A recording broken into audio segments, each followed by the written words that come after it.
Delivery charge নিয়ে অনেকের অনেক রকম প্রশ্ন থাকে। চলেন আজ ডেলিভারি চার্জ নিয়ে কিছু কথা বলি।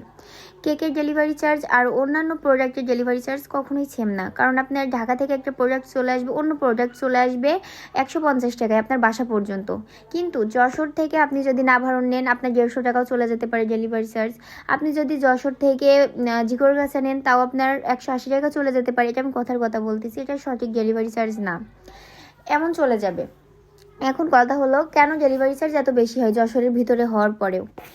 একটা কেক যখন আমি ডেলিভারি করব, আমার ডেলিভারি ম্যান আমার বাসা থেকে আপনার বাসা পর্যন্ত কত কিলোমিটার পথ, এটা হিসেব করে যাওয়া প্লাস আসার মোটরসাইকেলের তেল কতটুকু খরচ হচ্ছে, তেলের দাম হিসাব করে প্লাস সে যে যাচ্ছে এতটা টাইম লস করছে, তার তো কিছুটা বেনিফিট থাকতে হবে। সেটা অনুযায়ী তার ডেলিভারি চার্জ নির্ধারণ করা হয়।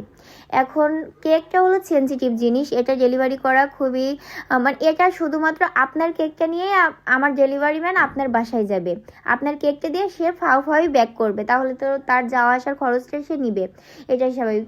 অন্যান্য প্রোডাক্টের সাথে কখনোই কেকের ডেলিভারি চার্জ মিলবে না আপু।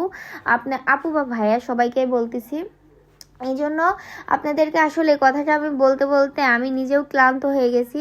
সবাইকে এক এক করে বলাটাও অনেক কষ্ট হয়ে যায়, তাই সবাইকে একবারে বলে দিলাম।